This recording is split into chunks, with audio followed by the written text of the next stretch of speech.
tal familia? Qué bueno que nos acompañes en un episodio más de Su Presencia en Casa.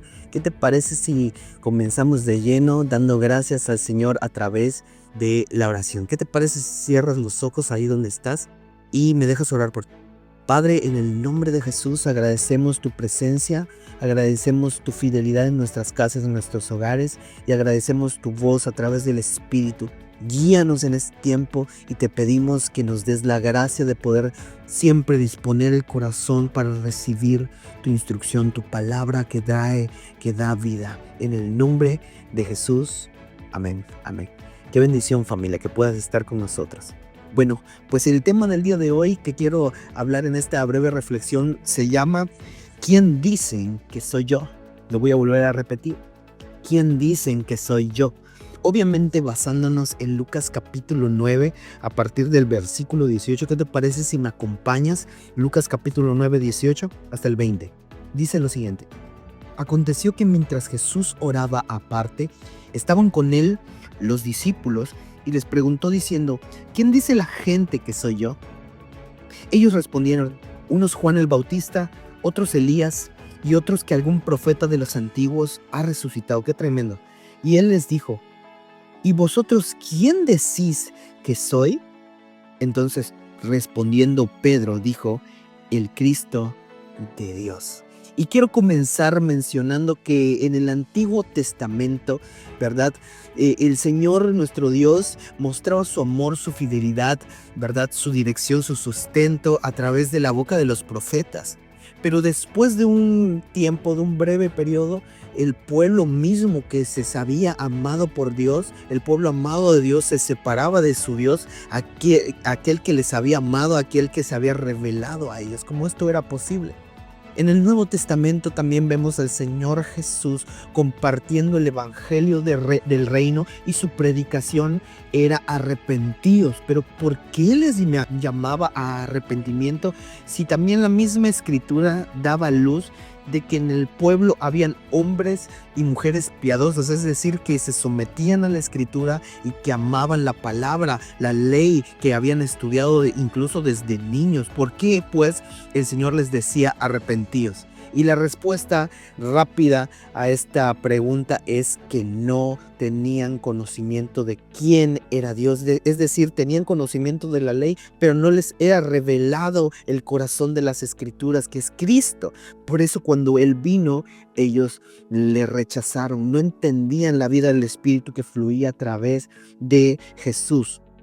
En la actualidad, familia, esto no es diferente. No es diferente y no hay una diferencia entre esto que sucedía, que no conocían a Dios, a que el mundo actualmente no conoce a Dios. De hecho, dice que lo conoce, pero sus hechos niegan la existencia de Él.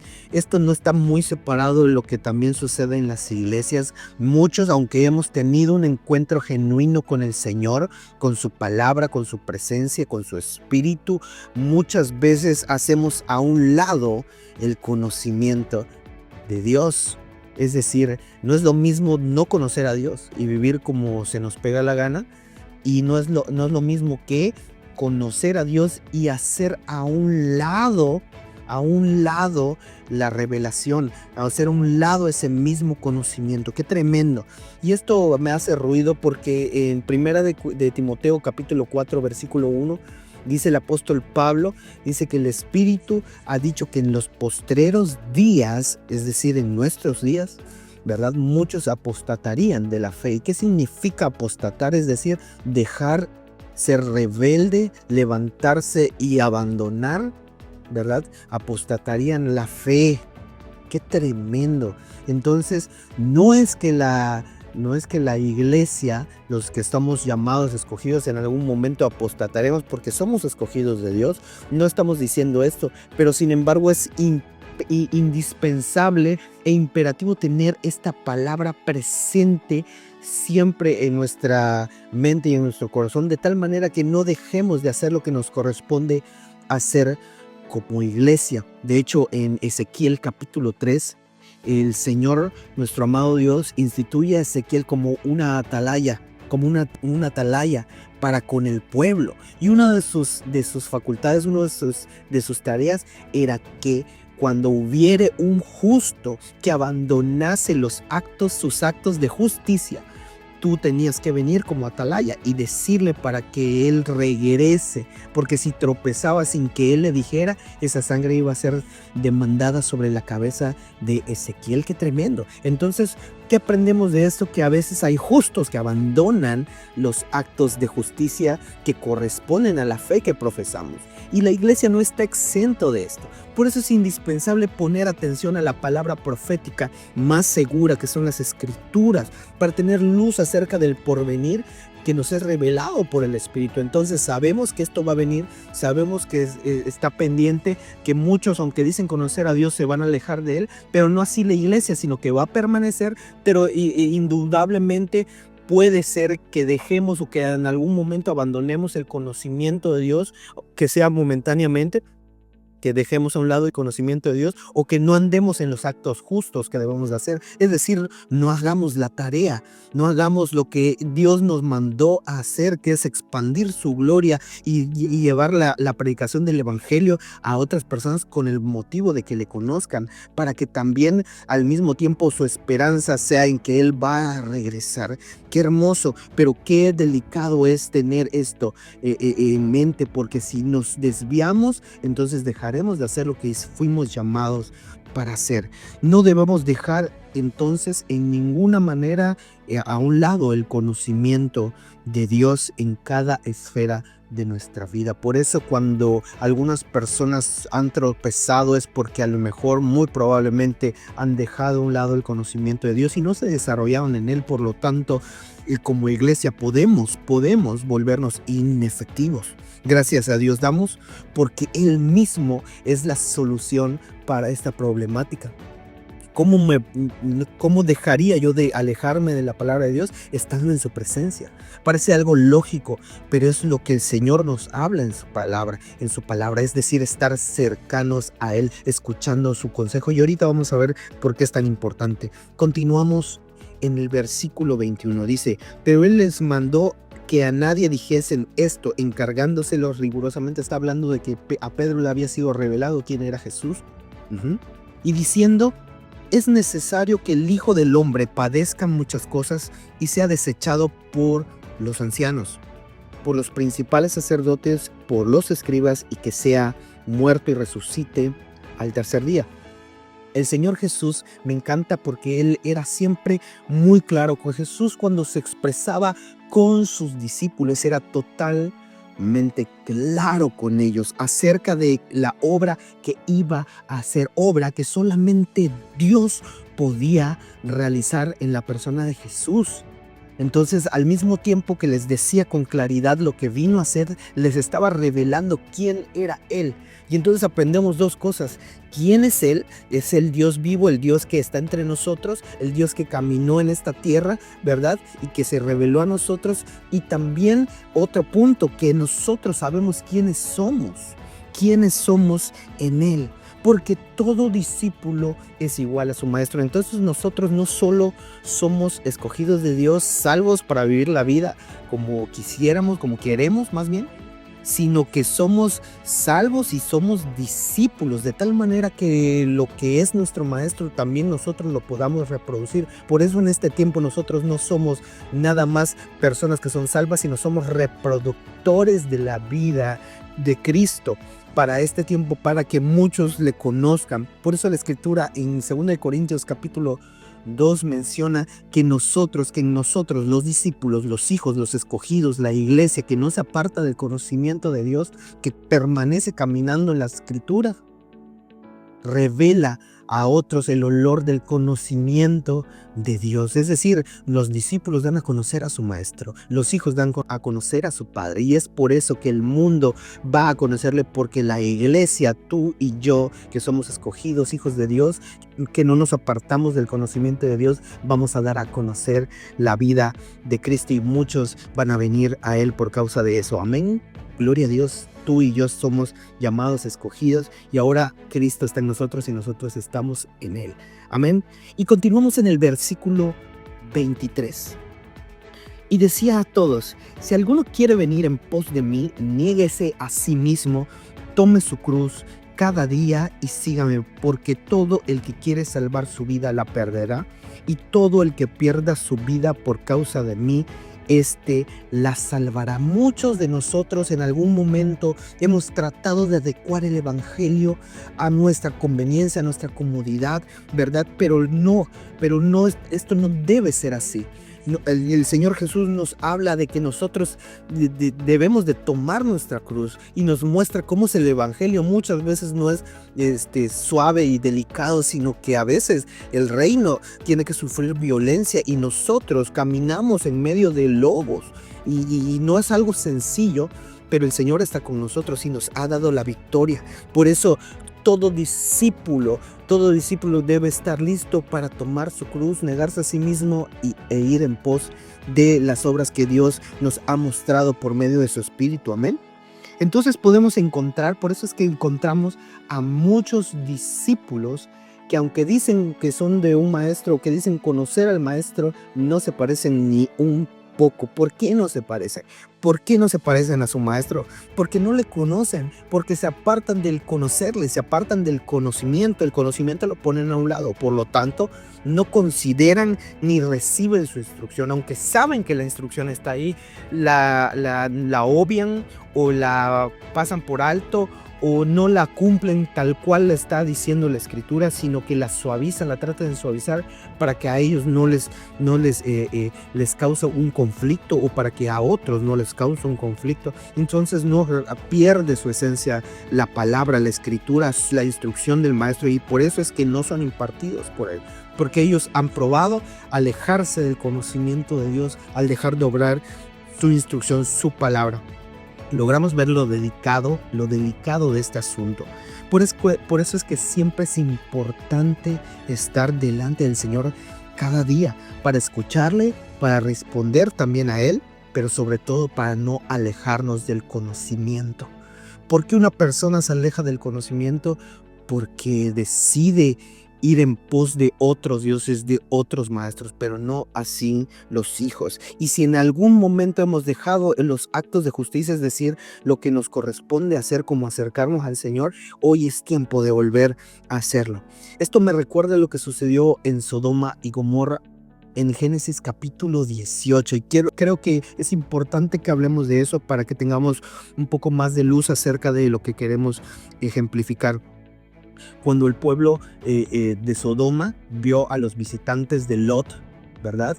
Y ellos se acercaron a su puerta y violentamente querían tomarlos para tener relaciones con ellos. Estamos hablando de hombres con hombres, qué terrible. Pero aún así, de lo terrible que es, solamente vemos el final de la historia. Vemos como el resultado. ¿A qué me refiero? A que ese tipo de pecado no solamente se practicó en ese momento, sino que era una práctica que ya estaba establecida, y esa práctica era el estilo de vida de ese pueblo. Entonces vemos el resultado, que no era algo escandaloso, sino que era algo común. Entonces es terrible. No solamente era la forma de pecar, sino la práctica de ese pecado debido a su aceptación social. Ese fue el pecado de Sodoma. Pero si queremos tener un poco más de luz acerca del por qué estamos hablando esto, vamos a ver Ezequiel capítulo 16 a partir del 49 al 50. Dice de la siguiente manera: He aquí que esta fue la maldad de Sodoma tu hermana, soberbia, saciedad de pan y abundancia de ociosidad tuvieron ella y sus hijas, y no fortaleció la mano del afligido y del menesteroso, y se llenaron de soberbia e hicieron abominación delante de mí. Y qué terrible, qué impresionante lo que dice a continuación: y cuando lo vi, las quité. Entonces entendemos que soberbia no se trata nada más de lo que dice el diccionario, que es una persona que se cree más, se considera de mayor valor que otras personas en lo que dice, en lo que hace, etcétera, sino que conforme a la luz de la Escritura, soberbia es actuar sin tomar en cuenta a Dios. Soberbia bajo la luz de las Escrituras es actuar sin tomar en cuenta a Dios. Y vemos ejemplos de esto y vemos el resultado también de esto. Por ejemplo, Adán y Eva. Adán y Eva consideraron que sus pensamientos, sus sentimientos estaban por lo menos a la par o eran superiores, de tal manera que aunque Dios les había dado un mandato, ellos desobedecieron. También lo podemos ver en la Torre de Babel. Las personas que estaban construyéndola habían demostrado rechazar a Dios de todas las formas, no querían tener nada que ver con él, no lo tomaban en cuenta para nada, y entonces empezaron a construir una torre para llegar al cielo, haciéndose según ellos un nombre, cuando el único que puede dar un nombre a una persona es el Señor, así como lo que pasó con Abraham. Entonces fueron sumidos en la confusión más terrible. Tiene una consecuencia terrible. Vemos lo de Adán, vemos lo de Babel. Entonces, ¿por qué tuvieron una consecuencia terrible? Porque demostraron soberbia. ¿Cómo fue esta soberbia? Actuaron sin tomar y sin tener en cuenta a Dios, etcétera, etcétera. Así podemos tener muchos ejemplos en la Escritura. Por eso, aquellos que conocemos al Señor actuamos dentro de la legalidad de la palabra de Dios.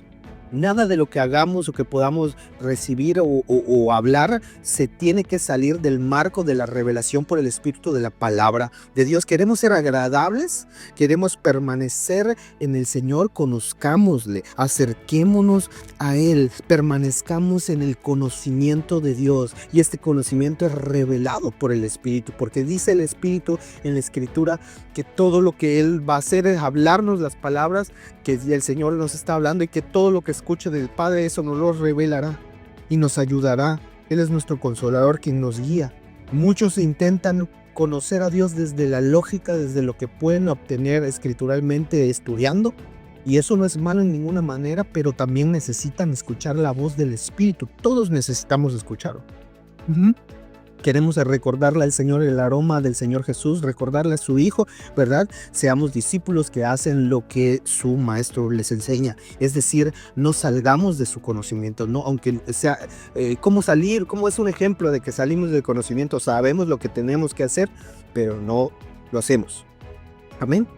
Entonces, muchos buscan la plenitud y la paz tratando de alejarse del conocimiento de Dios, pero una vida plena siempre va a proceder del pleno conocimiento del Señor. Por eso Pablo les decía a los suyos, les decía que sobre ellos sea el espíritu de sabiduría y de revelación en el conocimiento de Cristo. Entonces, ¿cómo van a tener el espíritu? ¿Cómo tendremos ese espíritu también nosotros? Acercándonos, estando cerca, escuchando y de ninguna manera desechando el conocimiento de Dios, es decir, todo lo que nos ha sido revelado en la Escritura y a través de la Escritura. Amén. Así, conociéndole porque estamos en Él, muchos también le conocerán. Por eso es importante permanecer en el conocimiento, para que otros también le conozcan a Él, no a nosotros. Nosotros no nos hacemos un nombre. Si por algo somos una referencia, es porque Dios está con nosotros y toda la gloria es para Él. Entonces, cuando las personas se encuentran con nosotros, no van a ver una denominación, no van a ver el nombre de la persona, van a ver a Cristo. Y así debe ser, porque estamos cerca de Él y recibimos el conocimiento de Él. Amén. Entonces, ahora quiero hacerte la misma pregunta al inicio. ¿Quién decimos que es Él? ¿Quién es Él para ti? ¿Cuál es la revelación que hoy al día tienes de quién es Él? Nuestro amado Señor, nuestro amado Salvador, que nos perdonó, aquel que es nuestro Padre y es la máxima autoridad sobre todo, y para Él y a Él sea la gloria por los siglos de los siglos, y por quien vale la pena acercarnos, tomar nuestra cruz y seguirle, dejarlo todo. Amén. Gloria a Dios. Entonces, ¿quién dices que es Él? Y para terminar, quiero dejar en tu corazón 3 puntos súper rápido acerca de cómo no nos alejamos del conocimiento de Dios. Cómo no nos alejamos del conocimiento de Dios, sino que permanecemos en Él. Punto número 1, valga la redundancia, permaneciendo en Él. ¿Qué quiere decir? Acercándonos, como dice la Escritura, acercándonos confiadamente a Él cada día, a nuestro Padre. Y puse Padre porque cuando uno se acerca en confianza, recibe instrucción, recibe el corazón, recibe la impartición espiritual, y esto es a través de un vínculo cercano. Por eso el Señor Jesús nos reveló a nuestro amado Dios como nuestro Padre. Por eso nos acercamos confiados, porque un padre tiene cuidado con sus hijos. Amén. ¿Quién es Él y quiénes somos nosotros? Solamente se nos ha revelado cerca. cerca. Por eso cuando les dijo quién era él y lo que venía a hacer y se les reveló como Dios, lo hizo cerca a sus discípulos. No se los dijo delante de la multitud, se lo dijo cerca a los discípulos. Por eso decimos que somos discípulos. Acerquémonos confiadamente a él. El punto número 2, dejándonos instruir bajo la revelación de la palabra de Dios. Es decir, actuamos tomando siempre en cuenta a Dios por medio de la revelación espiritual de su palabra. Amén. Y el punto número 3, para terminar, una vez teniendo esta revelación, tomando en cuenta a Dios en todo, acercándonos a Él, podremos identificar y abandonar todas aquellas cosas que tratan de separarnos del conocimiento de Dios. Entonces, cada vez que nos acercamos a la luz, todo lo que está alrededor es expuesto. Ahora podemos identificar y todas aquellas cosas que no corresponden a la verdad y que tratan de separarnos del conocimiento de Dios, a abandonarlas, desecharlas, rechazarlas, porque no corresponden a lo que Dios nos ha llamado. Porque hay cosas que el enemigo va a tratar de sembrar o ha sembrado en nuestras vidas a lo largo del tiempo, que tratarán de hacernos independientes y autosuficientes para abandonar a Dios. Es decir, alejarnos del conocimiento de Dios con motivo de inactivarnos para que no seamos la iglesia efectiva del Espíritu que Dios nos ha revelado para este tiempo, pero no nosotros. Nosotros, los escogidos, permanecemos, pero es importante tener esta palabra siempre presente para no desviarnos, para no dejar de hacer la tarea. Amén, familia. Y pues bueno, yo creo que el Señor va a seguir redarguyéndonos, nos va a seguir hablando, nos va a seguir dando luz acerca de este tema. Así que no olvides en meditar, en dar gracias a Dios y en abundar en esta palabra y en esta revelación. Que el Señor te siga prosperando. Nos vemos en una siguiente ocasión. Hasta la próxima.